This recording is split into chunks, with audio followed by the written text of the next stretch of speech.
Welcome, everybody, to another episode of the Good Deeds No Investing podcast. I am your co host, Chris Seveney, along with Jamie Bateman. And today, before I even introduce Jamie, I'm all excited because we are going to go through Jamie's goals for 2021.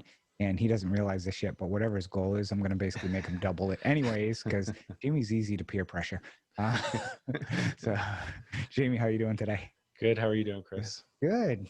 You nervous? Yeah, You excited? I'm excited.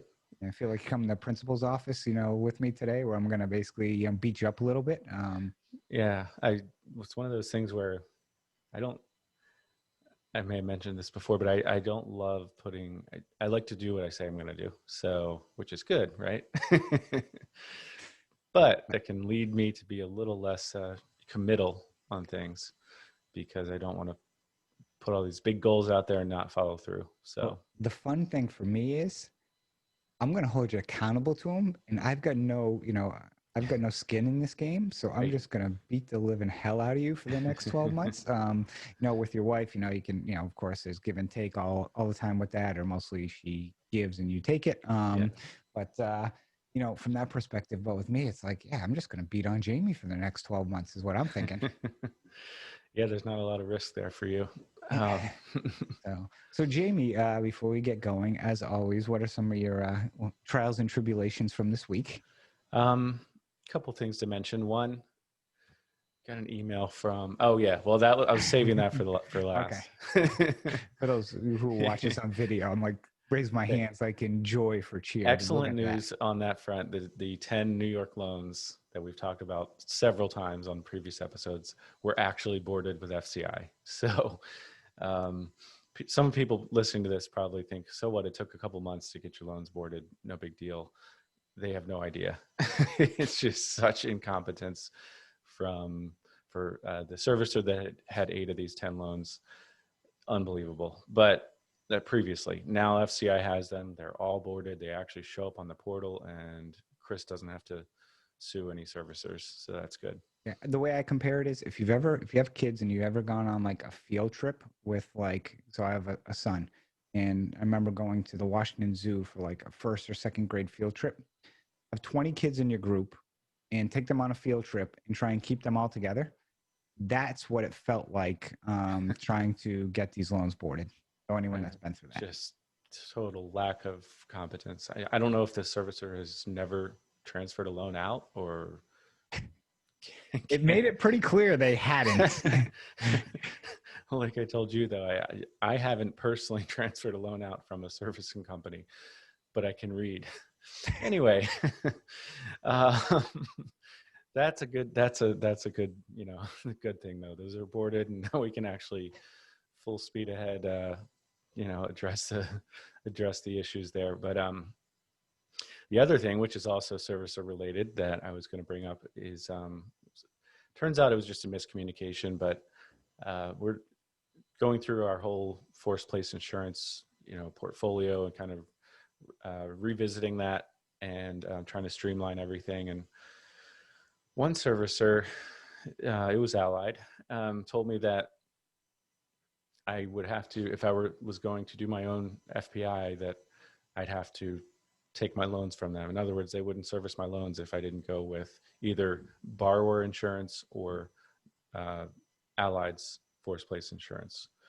It's a whole big thing, but Beth got it all straightened out and we're good to go. So turns out it was a miscommunication. Yeah, and you're going to be like, oh, I wish I just left them to do the forced place insurance because they're trying to resolve. That's the one area that I see in this business that I struggle with, I think, the most. And I love Allied, I love Madison, but and it's really accounting. And like I send Madison my advances for insurance or taxes or whatever it may be. And then like I get an email from the account manager yesterday, like, hey, can you send us the bills on the forced place insurance for his property so we can add it to the escrow analysis? I'm like, I've been sending them for the last 8 months and I noticed they're not in there. Like, and so that, and then on the flip side with Allied, when they send you like, if you get paid $300 a month, all of a sudden you're going to get paid $260. And it's like, well, servicing is only 15. And what's the other, $35, $25. And it's like, oh, forced place. Well, it's like, what was, on this one versus that one. And, it's like, Yeah. you'll learn.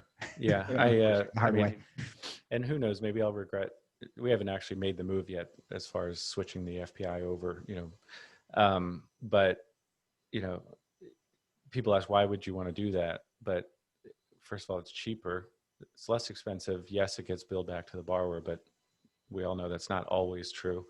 And secondly, it's better coverage. So even though they're both through JB Lloyd, it's less expensive, which should keep loans that are performing, have a higher chance of performing, and it's better coverage. So if we're already sending out these borrower letters on, with other loans with other servicers, why not just do it for the ones I have with Allied? So we'll see.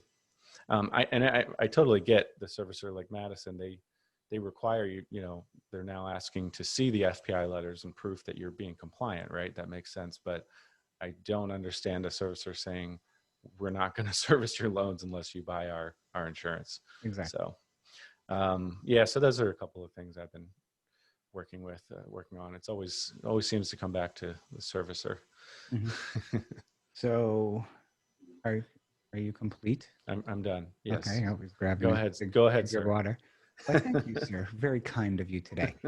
Let's see. So people may have seen this one on Facebook. I have a land contract that the borrower, we filed legal back in February. It's the fourth time this borrower has defaulted. And this time around, I'm like, they're like, hey, can we make a payment, reinstate? I'm like, no. I'm like, not this time around. So I get an email from the attorney who says the borrower assigned the land contract to another individual who's selling the house to another person. And the title company is like going through all this paperwork and so forth. And they emailed me paperwork. And by the way, I'm like trying to find a notary with witnesses in today's environment is like, I've got this paperwork on Tuesday and I finally got an appointment today with the bank because like the UPS store didn't have enough people to get witnesses and stuff like that. So I got an appointment today. But I'm looking at the paperwork in the end of the sales disclosure form, the SDF form that you have to, provide as part of, transfer. I'm looking, I'm like, wait a second, this is the wrong property. This is a property that I already have a note on, and all of a sudden I look at the name, and the name is a borrower who I have on another property. And this is the name of the buyer. The buyer, yes, the buyer of the CFD or the property who's paying it off, right, is one of my borrowers. And they're behind too. Is that right? So you remember that multifamily deal I had in Indiana where I got the forfeiture and it got canceled, and because they had more equity and I ended up working something out with them? Yeah. It's that guy. Wow. So I called the attorney and stuff to see, certain options I had and stuff like that. And he's like, because I'm like, it's CFD, I really don't have to sign the paperwork till I get the money. And he's like, well, the title company's got the money in escrow, you kind of got to sign it. Like, okay. But I did reach out to the guy and basically said, hey, long time not hearing from you, but hey, since we've made that agreement, and this is a commercial loan, so there's much different rules compared to consumer laws and stuff. Reach out and stuff and be like, hey, I haven't seen a payment in 2 months. Oh, by the way, so he's like, call me. So it's gonna be a fun phone call.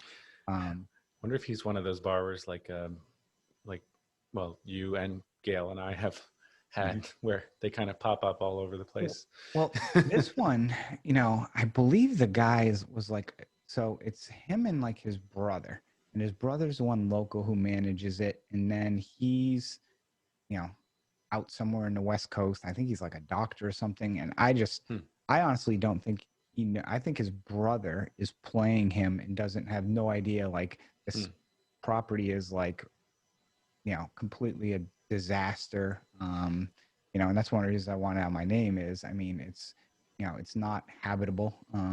It's got so many roof leaks, and they're like, oh, we're going to try and file an insurance claim. I'm like, what, for a 60-year-old roof that leaks? Good luck. But yeah, it's pretty wild. Yeah, so that was one. I'm trying to close on 20 of the 60 assets, which actually probably ended up getting pared down to like 14.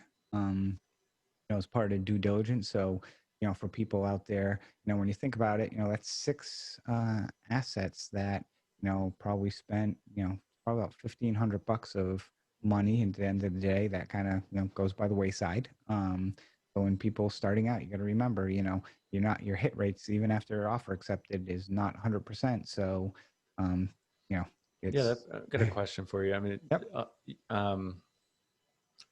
These are going to be, you're going to have to guess, I would assume, but um, what percentage would you say of offers do you get accepted? And then what percentage of loans do you actually close on of offers that are, once you're under agreement?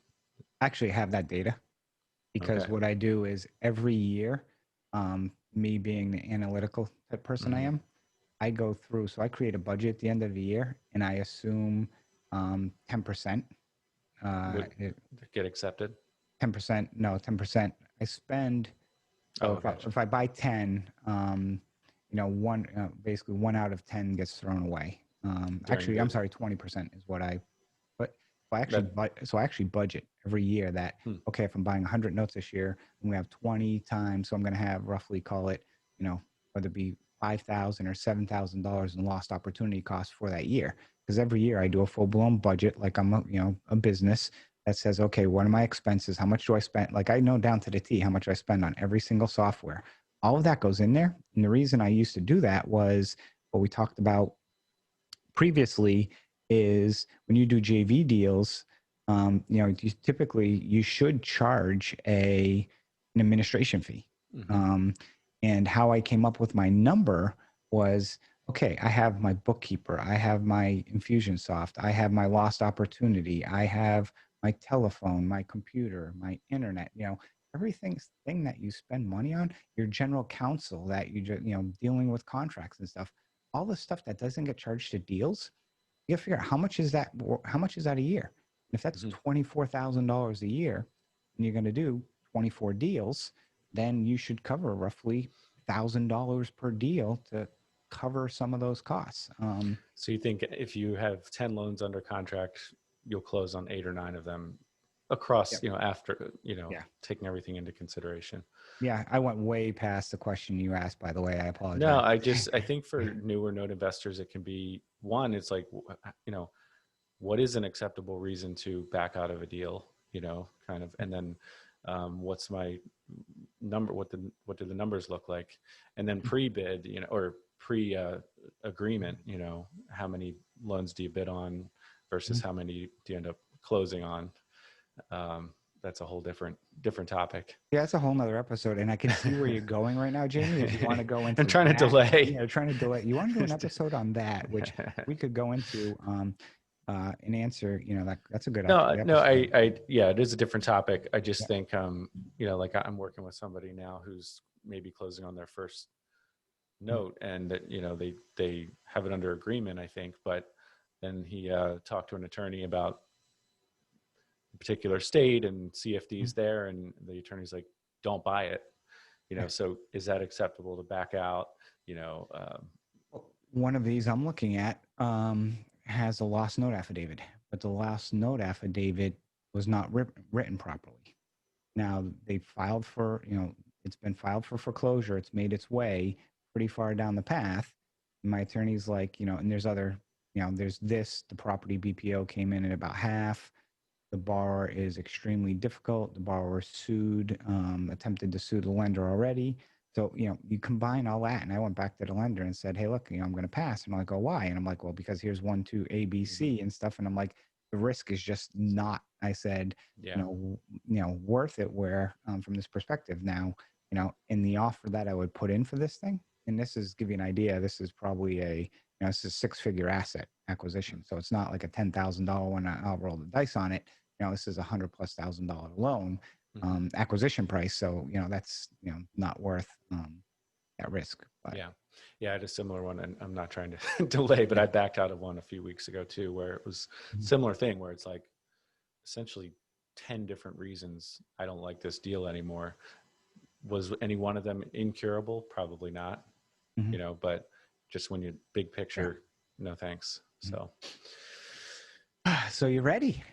let's do this. Okay. How many do you have? I have 4 goals. Okay. So, promo, please. I don't have a little audible audio thing. It's too far. I can't reach it. There you go. So, Mr. Jamie Bateman, what is your first goal for 2021? So for my note business, obviously, Yes. we'll leave the personal goals out of it. 100K in profit from notes for 2021. Nice. Yeah. There you go. So it's pretty straightforward whether I meet it or not, right? Yep. So And easy. that's factoring in all those expenses you just talked about.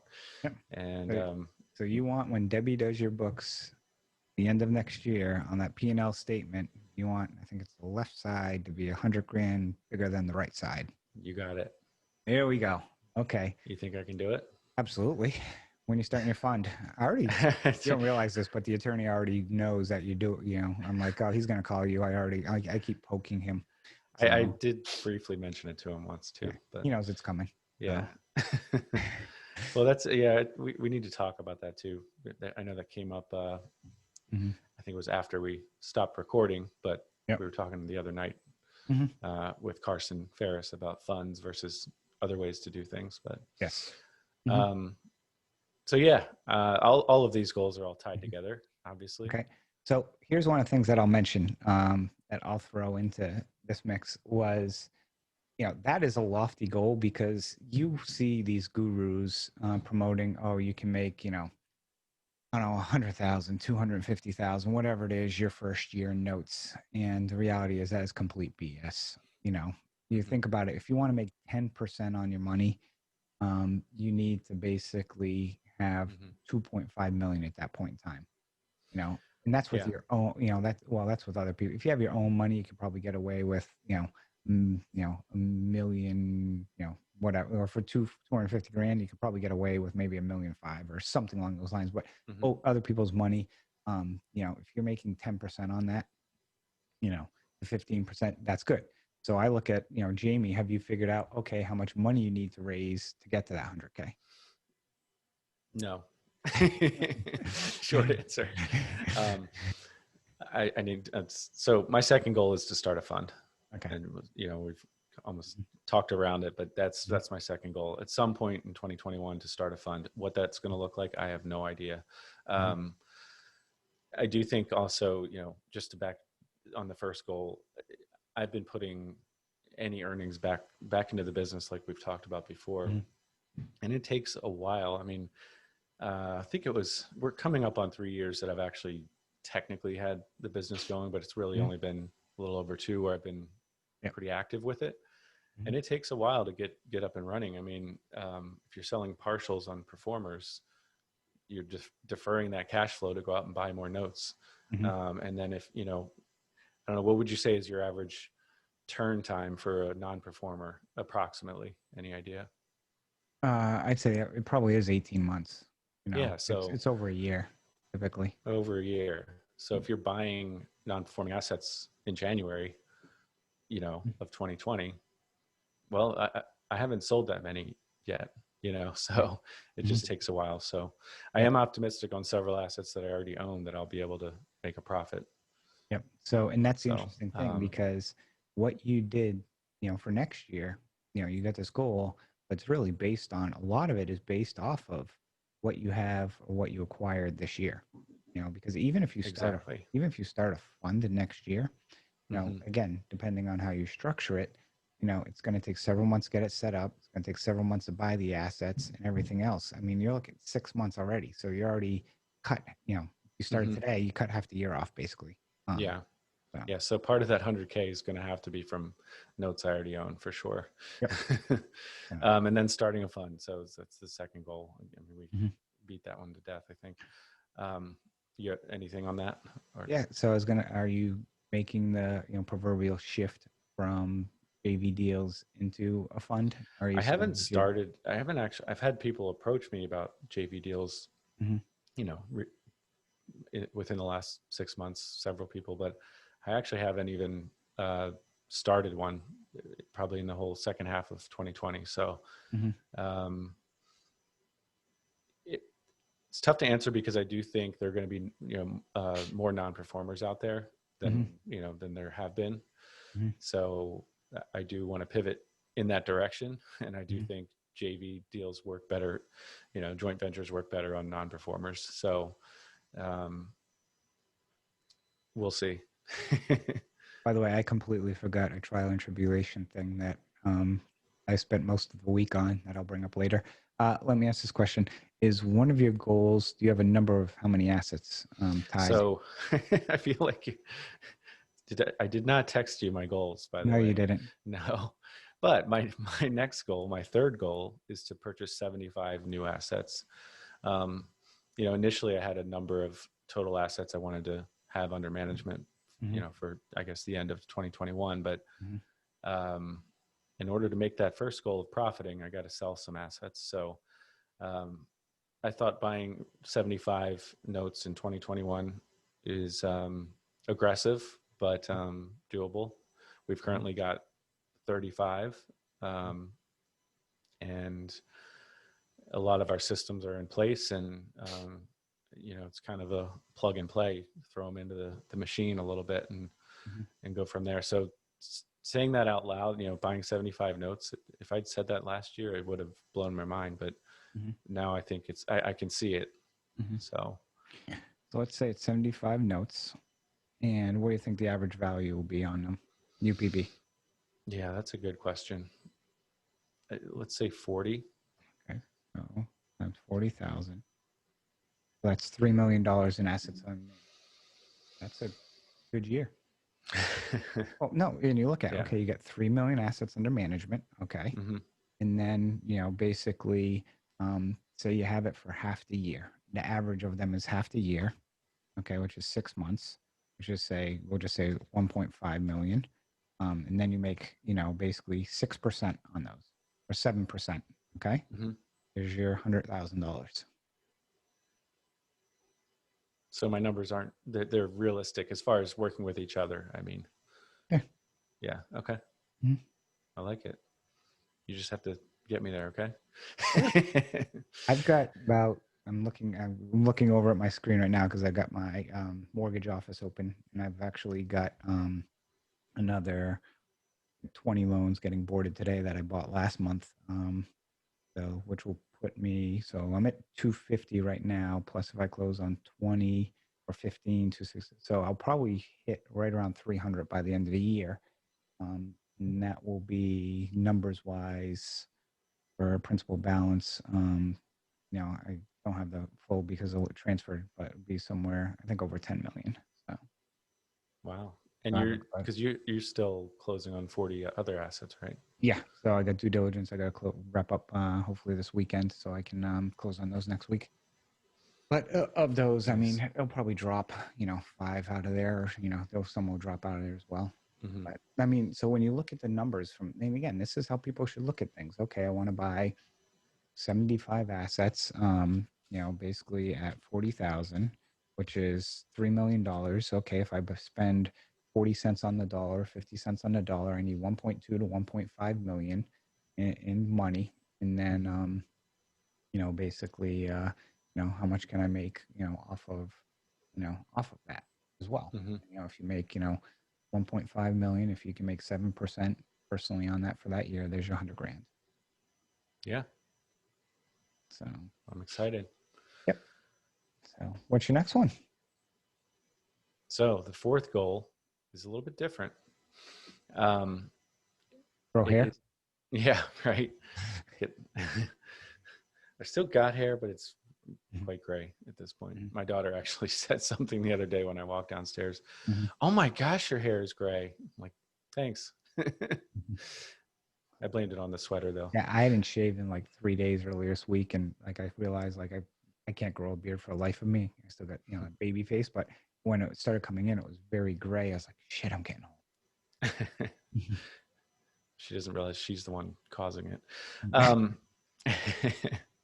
So my fourth goal is to hire a business coach. Now, again, some of these are kind of, not super specific. I don't have a date that I'm planning to do this by, but I've given it a good bit of thought, and I'm not talking about spending 50 grand on a coach or something, but Mm-hmm. one of the things I want to do is, look at this.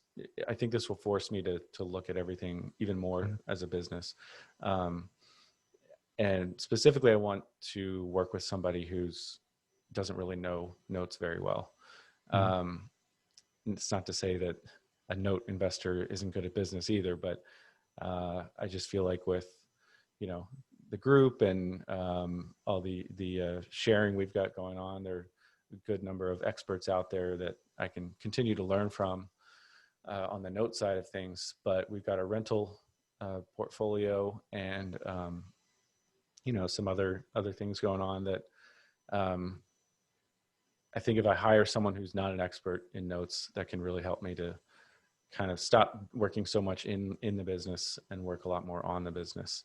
Um, I was listening to keep for some reason I've gone back to the Bigger Pockets podcast recently, and but actually not so much the real estate one, but more they have one on Sundays now that's more about Like the money one or something. well they've got a money one, a business one, a real estate one. Now they're doing a one on it's on mindset, more on mindset stuff, Hmm.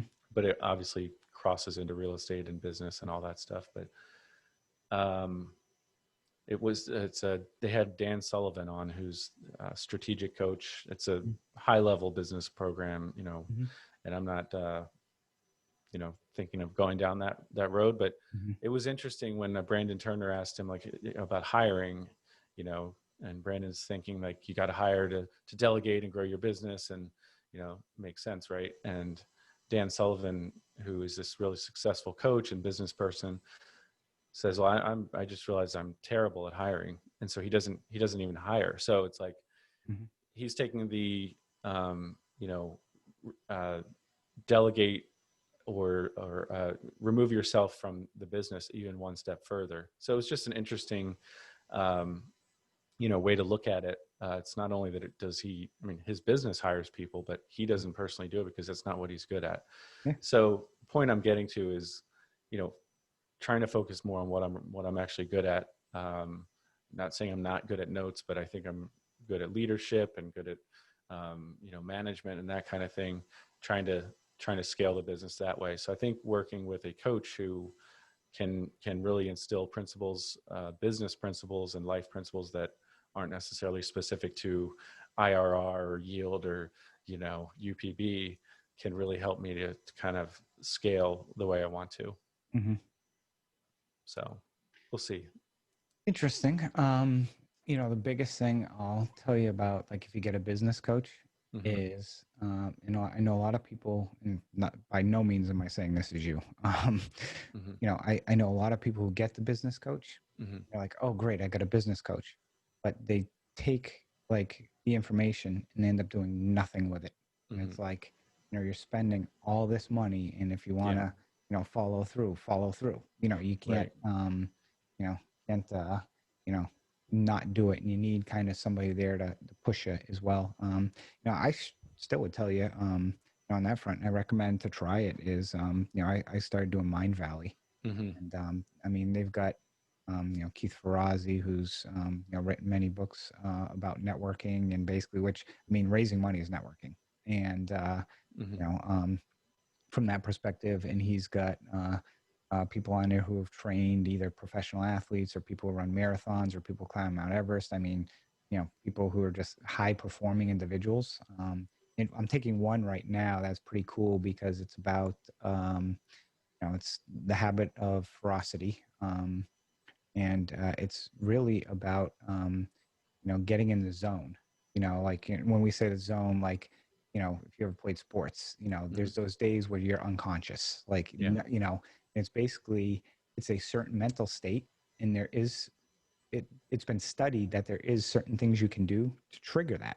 And when you're in that zone, you can perform 5 times more productive than you Mm-hmm. are normally. So think about from a notes perspective or business management perspective, if you can get yourself in the zone and get 5 times more done in a day than you typically do, think about that. Yeah. You get done in one day what most people get done in a week. Yeah.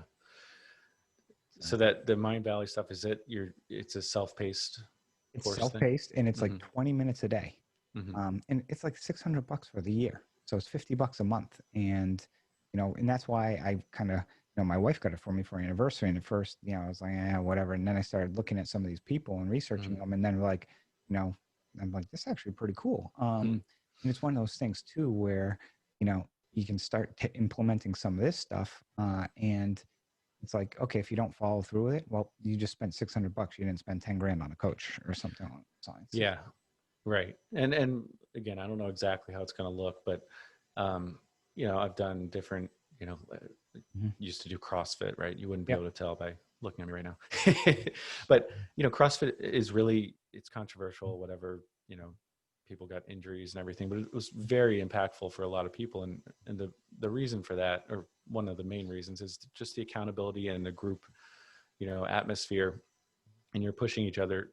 I don't know if I ever did a CrossFit exercise that I hadn't done previously before I started doing CrossFit, right? So there's nothing magical about, the reps and sets and the exercises or any of that stuff. It's mostly about accountability and pushing each other. So I don't expect to find a business coach who's some, just knows everything and he's holding out on with all these secrets. It's more about having a weekly meeting, or thinking differently, mindset stuff, and I've got some homework I got to get done, for this to actually implement in my business, on my business. And so we'll see. Maybe it's just a more of a informal, mastermind group or something like that. But I can tell you it's very easy for me to get caught up in asset management. And, because there's always stuff to do, right? I mean, I'm pretty sure you've probably got a lot to do today with your notes. And my full-time job. So do I. And your full-time job. But, it's really easy to get caught up in that. And I think that's one of the things you told me a little while ago was people spend too much time, checking the servicer's portal to see which borrower's paid today, or, it's like just trying to kind of expand things mentally, I guess, is where I'm headed. Good. So accountability partner is going to be important too. So, yeah. And that was kind of like what when we did my goals was, for next year, is trying to, get other people. And that's one things like, when I do the training, it's going to be kind of in a group, but people are going to be, each other's accountability partner. Cause I think that's one of the biggest things where people sometimes need that little push, because you're not always at a level of, like yesterday afternoon, kind of, we talked offline before this, I was not in any mood to get anything done yesterday afternoon. And it was one of those things where it's like, and you have those days, but you still just got to push through it, or just get your mindset, focus to get your mindset reframed for the next day or whatever it may be. So cool. Yeah, so I'm a little disappointed though in one of your goals that's not on there. To have Emily come on the podcast. Yes. That was one of them. So I'm disappointed because, again, it goes back to mindset. If you don't have it written down as a goal, it's not going to happen. So is that the one you're talking about? Yes, it was. So that was okay. That was why so we're throwing a fifth goal of Jamie is also going to get Emily on the podcast as well, because for those that don't know, Emily is really the brains behind the business from that perspective. So Jamie just likes to come on a podcast and talk. So, by the way, how is speaking of talking, have you spoken with your good friend in the Tar Heel state? I almost threw that in as when I thought about that when you were talking about your borrower, your CFD borrower. Mm-hmm. I keep redirecting her to Madison. Yep. And we'll see. She emailed me the other day, and I didn't actually even respond. I just forwarded it to Madison because North Carolina can be pretty tricky with borrower contact. At this point, it's like, if you actually go back and look, we deferred, it was either 2 or 3 months in, once when COVID hit. And then basically I think she's playing the servicer and me against each other, and kind of like, mom and dad kind of thing, and just trying to delay.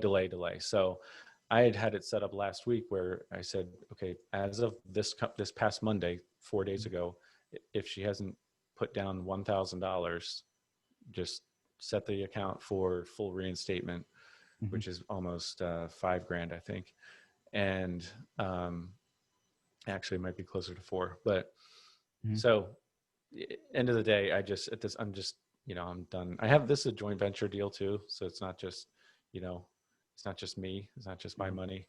Um, so she just needs to make up her mind. Yeah. Speaking, it's funny because I've got one similar, same state, where the borrower, he's using it as a rental, and it's clear that whoever's living there isn't paying. But now I had the attorney involved, and then North Carolina, he's dealing with Madison, and Madison's, oh, he's living there. I'm like, he's not living there. Well, he says he is. I'm like, what's the mailing address on the statement every month? Oh, it's not that one. I'm like, yes. Oh, he Mm-hmm. said he moved back in, and after his girlfriend left, I said his girlfriend didn't leave. She burnt a man alive and is in prison for life. My Yeah. gosh.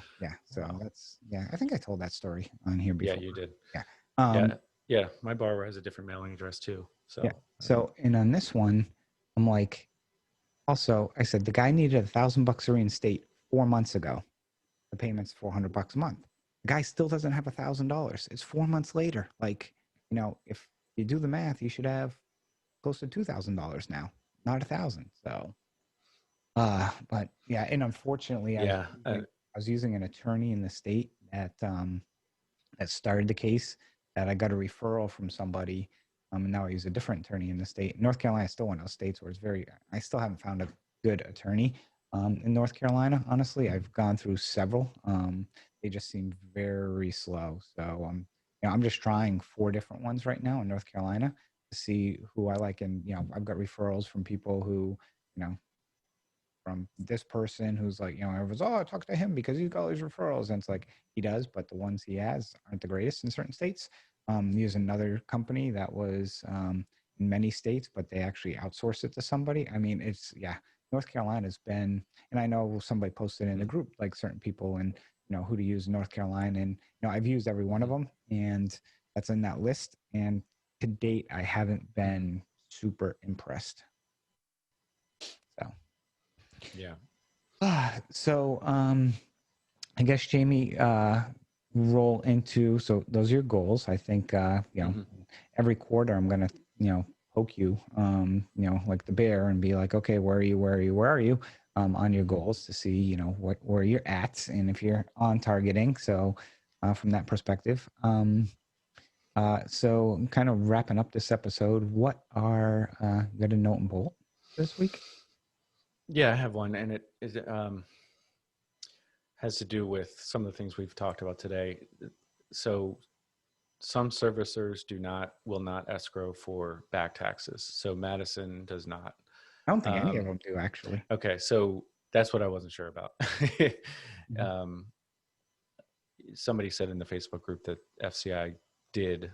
Um, You have to advance them, and then they will start collecting on them. Like, I have one that I just advanced. So now, as part of their, they added it as their escrow payment, or, it's now it's an added charge to the account. So I had somebody who had their escrow is $200 a month. I advanced $1,200 in taxes. Now their escrow payment is like 300. so they will adjust for that based.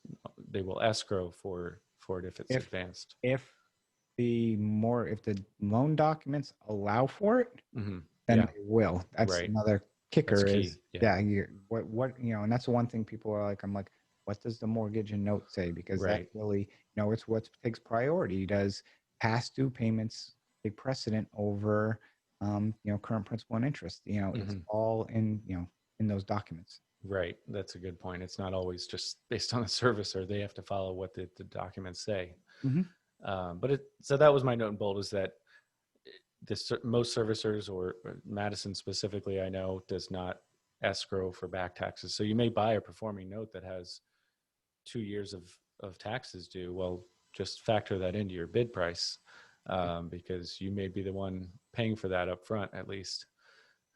So something to keep in mind when you're shopping servicers or reading through the documents, like you said. Mhm. So, so my note and bolt kind of, and this, this is the gray area of the business that, you can't teach. And it's really kind of, sometimes you win, sometimes you lose, I guess. But I had a deal where, um, unfortunately, the borrower was in poor health, uh, couldn't afford the property, and eventually we were going through a foreclosure, and it did have equity in it. And we had a foreclosure date several months ago. I think it was in October, and the borrower was attempting to sell the property prior because they get more money typically at a sale than they would at foreclosure. Mm-hmm. I know is true. Um, so the getting ready to, so there was a buyer on the line, and basically they're supposed to close before the foreclosure sale, and they were, basically it was really close. So the attorneys, like, I think, the attorney and I were talking, and we're like, yeah, we think, they're legit. They, kind of, researched who's buying it, and they, have done, fix and flips and stuff like this in the past. So it was investors. So we canceled the foreclosure sale, and they were supposed to close like the day after. Well, this was October, and the day after turned into, a hard money lender bail. This happened, that happened, everything, and there was some stuff that occurred during that time that I won't get into on, I'll say public, this being broadcast publicly, that kind of gave us some cause for concern on how certain things were being handled. So, uh, they had, so come, we reschedule after like a week. We're like, you know what, we're just going to reschedule the sale. If they close before it, great. If they don't, we have the sale. Because the other thing we wanted to do is, the borrower is very ill, and if something, were to happen to the borrower, then all of a sudden you get kicked into probate, and that, all of a sudden everything kind of just stops. So, we had that in mind as well. So, it's supposed to close end of October, doesn't. Supposed to close before Thanksgiving, doesn't. Supposed to close right after Thanksgiving, doesn't. Supposed to close the day before the foreclosure sale, it doesn't. So basically, we had told the buyer, like, sales at 11 o'clock. If we don't have the funds by that point in time, sorry, so forth. So, they send a note, and there's a long comical story to this too. They send like something, wire transfer at 10:15, but it wasn't. It was like a screenshot, but it didn't authorize the wire transfer. It's like, okay, it's like you put it in your banking system, and like, it basically said, that's all it really was a screenshot. So And this is the day of the this foreclosure is sale, but 45, also the day they're supposed to close to buy it. 45. Well, they had actually signed all the paperwork the Okay. night before, Okay. but we still were not confident in them closing. There's just because they signed the paperwork, which they said they signed last time as well, that Right. people actually had the money. So at 10:15, the title company says they have the money, but they didn't have that. It did not appear they did. Then they appeared to show a wire that wasn't a wire going through to my servicer. So basically, we're like, we're not canceling because we had zero trust in the people involved in this transaction. Yeah. That You're not were going to cancel the foreclosure sale. You're going to keep the correct. foreclosure. Yep. Right. Because, and if so, here's how it could play out. We cancel, they wire, great. I get paid off pretty much. We were getting paid off either way. We get paid off immediately. We don't, and we cancel. Something happens to the borrower. Basically, I'm probably another 6 months, a year before anything happens. So that's a risk. Do I get the money if I'm not, like, I mean, the guy is literally in the hospital with, organs failing. So kind of give you an idea. Wow. Jeez. This is what they were saying anyways. Mm-hmm. And then, or, we go through the foreclosure and I get my money maybe 3-4 months from now. While it still technically collects interest during that time as well, because of, how it works. So, 5 minutes before, the attorney sends like a message, like, what is going on? They're like, it's coming. And it doesn't, Doesn't come. So we foreclose. Money did come probably in 40, maybe 20, 30, 40 minutes later. Um, so we mentioned to the servicer, hey, send the money back. This is comical because servicer reverses the wire. So all of a sudden, like there was a hard money lender involved in this who gets very upset with the title company and stuff. But title company is yelling at the servicer, basically saying like wires are instantaneous. We should have our money back. We want our money back. We're going to sue, basically threatening lawsuits against the servicer, like and so forth, which is kind of ironic because I'm sitting there reading this like, okay, if wires are instantaneous, and you said you had the money from the hard money lender at like 9 o'clock that morning, why couldn't you wire it before 11? Right. So forth. But so we end up being Wires that they receive are instantaneous, not the ones they send. oh, actually, I mean, that is complete BS because wires are Yeah, not instantaneous. it can take several hours Actually, if you go on a or website, more. it says it can take several days for a wire. And the way it typically happens, so here's the other thing, and the bank is a bank I use all the time. If you go put a wire in the system, like if I wired you money right now, one has to get manager approval, which will get sent. And then they confirm the money's in my account, nothing's been withdrawn. And in your account, it's going to show up as pending. You don't have immediate access to that money either. And when it's still pending, it's there, but technically it's still like we think it's there, but it's not a finalized transaction. So something could still go wrong. And when you're dealing with, 6-figure numbers, we wanted to make sure, and again, it wasn't even that it was pending. The money, they didn't even have a wire. It wasn't even approved. They didn't have a wire transfer number. Like, okay, what's the transfer number? And I share that story because, this is the stuff along Note and Bolt. For some reason, I just like to talk, as you know. But it's just these are the things that can happen in the business. That okay, what is my risk? The upside was I could get paid off that day or the following day, but there's a history of potential risk and liability. The worst case is, that was best case. Worst case is I cancel this and all of a sudden something happens and then I might not get paid off for a very long time. The middle situation was I foreclose. We know it's going to sell for more. I'm getting my money and I know basically a time frame of when the foreclosure will get approved. And for me, I played it as I took that middle option because, I did not want to risk the two other ends of the spectrum, either immediate or now, because at the end of the day, too, it's not like I needed that money like today to all of a sudden go do something else. If the money now, from the foreclosure sale to when it ends, I think it's 9% interest.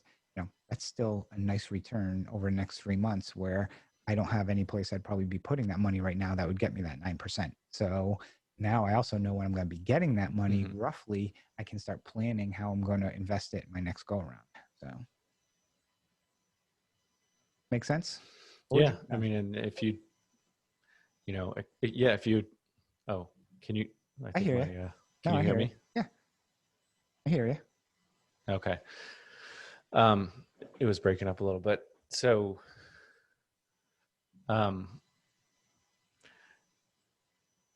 you there?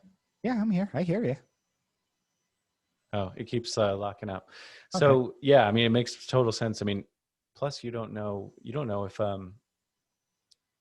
politically, you don't know if you cancel the foreclosure sale, who knows if they reinstitute foreclosure moratorium, in that state or what happens. So there's just more knowns with going forward with it and more constants, and you have a little more control than canceling the foreclosure sale. So I think with knowing what you knew at that point, it made a lot of sense.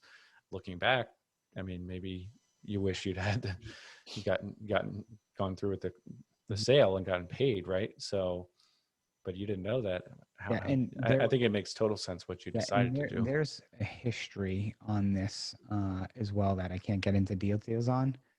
That we were very skeptical, about because let's just say some things were not done above board, and you know, Hmm. from that perspective. I won't go into, the details of it, but certain things were done that we became aware of because they thought that my attorney was the borrower's attorney and not my attorney, and may have left a voice message on something which was very let's just say was not above the board. So right then and there, any confidence or faith kind of was out the window. So, Hmm.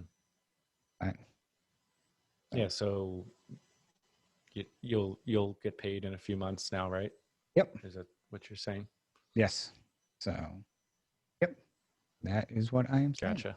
So, okay, Jamie, anything else as we wrap up this episode? So the oh, Yeah, I still hear you. I'm good to go. Okay, good. Well, thank you everyone for joining us on this episode of Good Deeds Okay. Investing Yeah, Podcast. it's definitely slowing down.